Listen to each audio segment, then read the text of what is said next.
Hello, my name is Bradley and I'm your host of The Internal Game. Here I am today at Indian Riverside Park. We are not going to be here very much longer in Jensen Beach or even Florida for that matter. We are moving to Oklahoma, right? So it'll be a new little chapter for me, but this is my favorite park here in this town. I used to walk this park every day, a couple times a day, affirming like a banshee from my person. Being sad. Really just trying to influence my mind and change my mind and affirm this and affirm that and change my subconscious beliefs and use thought transmission to get what I wanted, right? And it's cool to be here today actually making a video about the opposite of that. Like I have a channel now and it's just so much different, right? And one of the best things, actually the best thing that I ever did for myself was I started to get out of the mind-made self. Okay, so we think we are a bunch of thoughts. I am this, I am that, I am this, I am that, I'm an athlete, I am extroverted, and all these things have their little meanings as to what it means, and we believe that we're that, and then once we believe that we are that, everything becomes very limited to that, right? Because we can't see outside of the belief system. So I don't care if you're an athlete. Have you ever seen like, just like identify with being an athlete as part of who you are, right? It's like, this is who I am. And you ever seen like athletes that when it's time to slow down or retire, like they don't know what to do with themselves because that's all they know, right? So the identity is threatened. How they see themselves, like their sense of self is threatened. Well, this is like this with everything that you believe that you are. And there's nothing wrong with being an athlete. Like no one would consider that bad, right? Now we also have the I'm not enough. And so when we are trying to embody the person that's enough and chosen and all this shit that we want to be, if the belief system is I'm not enough, it will let you do it for a little while, and then it's like, hey, we don't do that. Just like when you met your person before you became attached to them, it was very calm and confident and fun, and then the mind became attached and was like, no, this person makes me happy, and then guess what happened? Belief system came out to play and started to perceive this person as them not thinking that you were enough, or that you feeling that you weren't enough. Right? Because it can't see outside a belief system, and anybody who is showing you that you're enough and loves you and treats you nice and cares for you is threatening that identity, and it's not going to do it. It's going to create some scenario in the mind. It's going to create some thought patterns that like get this pushed away because you're not enough. So it doesn't matter if it's a good belief, not the most ideal belief. Every belief comes with this fear of being threatened. So it doesn't really matter if you're going from not so good belief to ideal belief. Eventually that belief is going to be threatened because it's not who you are, right? Now, the identity underneath thought is the I am, is consciousness, is God, if you want to call it that. And the mind doesn't know what this is because the mind conceptualizes things. And that's why, like, when we find these channels, we're like, oh, I need a new self-concept. And think about this, concept. Conceptualize, another mind-made self, something that you still are not.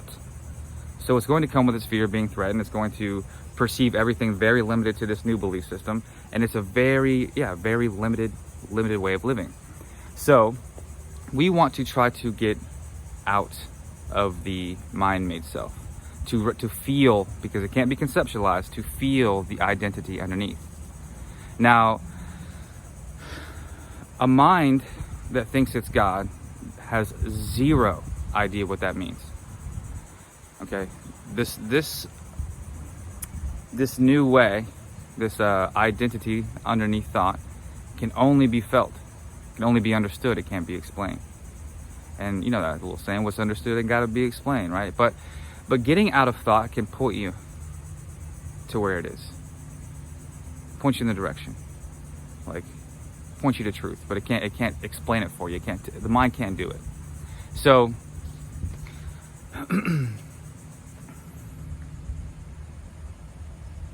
this isn't some belief system to change. We're not digging up beliefs to try to change them. Like I used to do in this park right here, walking around. I'm chosen, I'm chosen, I'm chosen, I'm chosen, I'm chosen. But you're not. Yes, I am, yes, I am. She loves me, she loves me, she loves me. Walking around like just completely missing the beauty of life, right? But like, it's not something that you dig up and change. It's something you let go of. It's something that you choose to let go of. Right? I know we can feel stuck and just really wrapped up in this identity. And like I said earlier, like the identity, these belief systems, these thought patterns will let you go be confident for a little while. It will. I'm sure you've done it.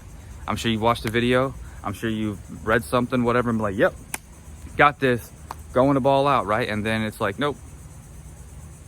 Like after a little while, after it starts to feel threatened, it's like, no, we're not enough. We're actually not chosen. Here's some thoughts to remind you of all this proof, right? Like that you're not. And then guess what happens? We buy it, and then we keep the circle going over and over again. So it's not something that you have to change. It's something you got to be aware of. You bring awareness to the thought patterns. In the moment when these things are happening, and you choose to not identify with them, you choose to be more, you make them irrelevant. You literally say, like, this is just a thought. Like, this is actually neither here nor there. And I want to remind you guys that, like, everything is meaningless. You assign the meaning, okay? So what this looks like is, if somebody came to Jensen Beach and, let's just say, unalive somebody. Right? The townspeople would be like, oh my gosh, this is madness, right? And they'd be right. That's pretty crazy, right? It's not cool. But then they would put this person in jail, and then the Florida has like a unalive penalty, right? And they will do the same thing back to you. And now one of them is monstrous, and one of them is justice. Now, all I'm saying is that everything is not one meaning.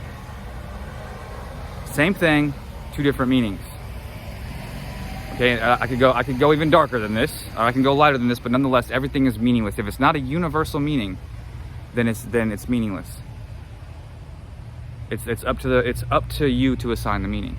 And we're doing the same thing with thoughts, but the thoughts usually have the meaning coming from our identity. We're assigning the meaning based on confirmation of self.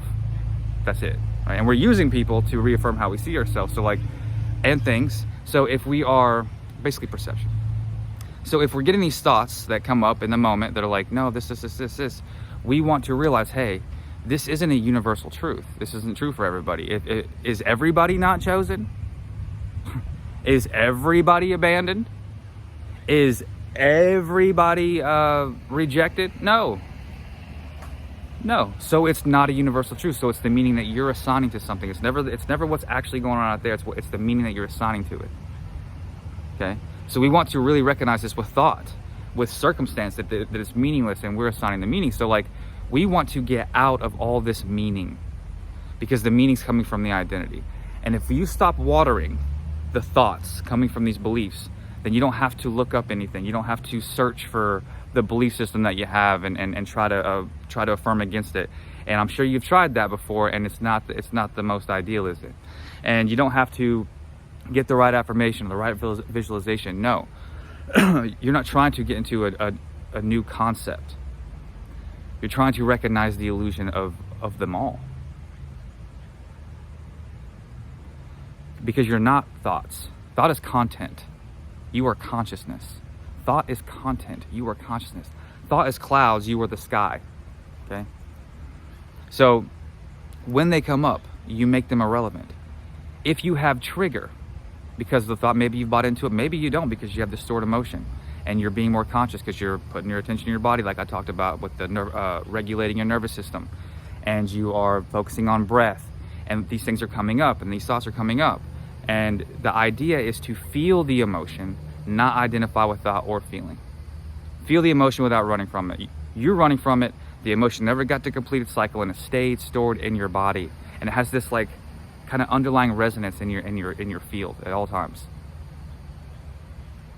That's sucky, right? So you want to, it's meaningless, but you want to start letting these things go. You're gonna feel lighter, all that good stuff. But like we have to start getting in touch with what this is that we think that, or with what it is that we actually are. God. The mind doesn't know what this is. So the more you get out of mind, because the mind itself is very separate from. It's very limited. It feels separate. God, consciousness does not feel separate from, right? It sees everything as it, just like the identity sees everything as it. Right? You only ever meet yourself, whether you're in God consciousness or I'm not enough little me consciousness. It doesn't matter.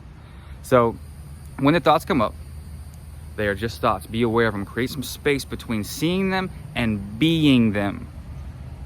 When you are seeing them, you are no longer them, and you're going to start breaking the connection to this story, all these stories that you have. That means you're no longer watering these beliefs. And if you're no longer watering the beliefs, they have to start dissipating. They have to start literally on their way out.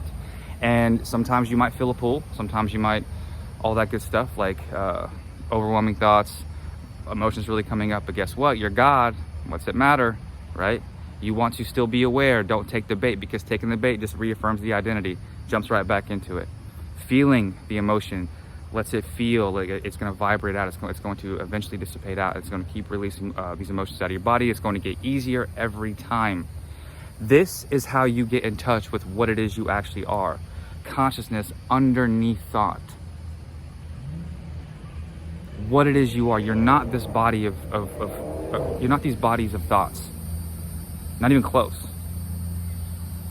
You're selling yourself extremely short. No, you can't even put it into words. By believing that you are some concept of yourself.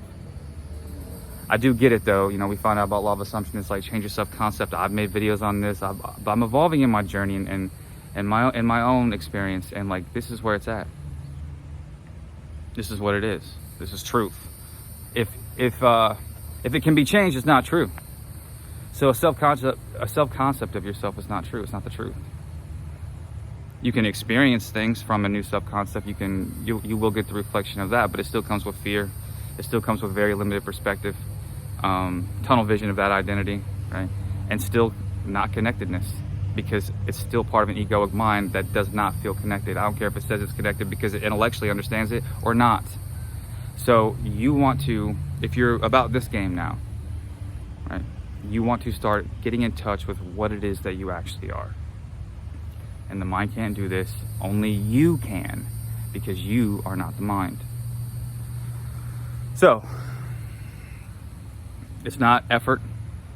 I know that's a tricky one, since we find out about all this information and we think, man, this is work. We're fighting thoughts, robotically affirming all this good stuff, and different types of information. It's not work, I promise. It's an unbecoming. It's not a becoming. You can't become God. Think about it. Why would a mind that believes it's God have to convince itself that it's God? Why would a mind that believes it's God, like says that it's God, why would it have to convince itself that a person is into them, or that like they're going to get their things, or not be trusting and actually looking for the letdown instead of like expecting the best? Because it doesn't know what the God means. So when you get out of mind, you become more still, right? Doesn't mean you lose your personality. I still have a pretty cool one. At least that's what I'm saying, right? I still have mind stuff, yeah, but like I don't stay there very long, right? It's my own little thing that I'm evolving in. It's amazing. But when I stand in this park right now and I look at my life, like even the state of being that I'm at, standing in this park right now, where I used to walk around this whole thing over and over and over and over and over again, affirming, being sad, trying to convince myself of something that I was not convinced about. Like the identity is already convinced, and you're trying to convince it of its opposite, and without any space from the identity, and it just doesn't work. And to think that like I walked around here doing that, and then now I stand here a different man, because I made the powerful decision to start being aware of my thoughts instead of being them. Because when you start pulling out of them, you're going to feel space. You're going to feel a lot more freedom. Doesn't mean you don't have to deal with thoughts. Sometimes they do get a little challenging. Challenging, not the word. Maybe they do get a little overwhelming. But you continue the persisting and being aware of them and not identifying with them. Not trying to switch them. Not trying to tell a new story. Just being aware and letting this identity break away. Gently. Without trying to find another one. Focusing on your breath. Turning this journey into self-mastery. getting in touch with the identity underneath thought, feeling the emotions as they come up, not running from them. What if a mind believes it's God? What's it running from? Why is it scared? I really want to know. These are questions I had to ask myself. Like, I'm over here saying I'm God, but like I'm still terrified, still looking for the worst, still affirming like a banshee because I'm scared of these thoughts manifesting, because that's the only reason that we're trying to affirm and push out a different thought with another thought, is because we're scared of the thought. We're scared of the thought manifesting, and it's because we've assigned meaning to it from an identity. So like when we're reacting to thoughts, that should let you know you never left the identity. So instead of trying to fight it and resisting it and letting it keep coming, because that's what's going to do, what you resist persists, and you strengthen this identity, what you're going to do is you're going to be aware of it and not fight it at all. Because if you're aware of it and you're not being it, you're not fighting it, and you're not resisting it, you're not causing any problems for yourself, you're just watching the thoughts come and go, watching the feelings come up, feel them, let them go. And guess what happens? You're saying these things are no longer true for me. And these thought forms are going to start dropping. And then you're going to get in touch with what it is that you actually are. Not by trying to find another concept, not by changing beliefs, but by letting go of things that are not you. Eckhart Tolle has a quote where someone said, how do you drop attachments? He said, you can't. Don't even try. But they will naturally, he said, but attachments naturally drop away when you no longer seek to find yourself in them. No longer seek to find yourself in thought. Watch what happens. No longer seek to find yourself in a new self-concept or a new relationship or a new job or career to affirm your worthiness. Watch what happens. No longer create mind-made identities for yourself. Watch what happens. Okay, so the identity underneath thought is consciousness. And until we get out of these thought patterns, it'll just be something that we kind of intellectually know about. But it'll never be something that we know. This I know. So you're going to want to start observing the mind and letting these things go and realizing that they're not you. Your emotions are not you. Circumstances is not you. Now you're always remaining a reflection of you, but like it's not you. It's not God. Like you don't have to identify with everything, not with thought, feelings, circumstance. Let them come, let them go. And then watch what happens. Watch the trust that you find.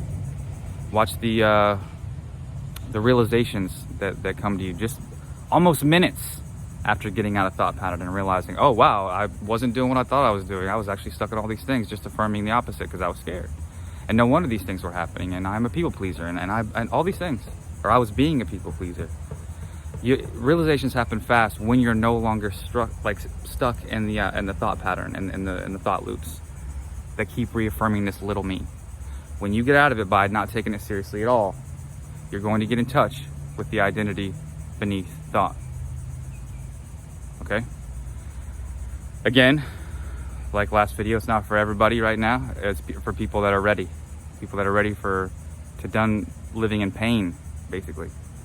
I noticed that like in the school communities and the one-on-ones, like everyone is me, you know, and I think of like, man, I'm lucky that this was the way that it was, because like I get the people that are really just done with pain, done with chasing reflection, done with it all. Like, and I love seeing myself through them. It's a beautiful experience, but it's not for everybody. Some people don't have enough pain yet, but when you have, rewatch this video and start being aware of thoughts. Start feeling the emotions and stop assigning story to them and blaming, staying in these little me identities. Feel the emotions, let them go. Take ownership, take inner authority of your life. No one else can do it for you. Love you guys. See you soon.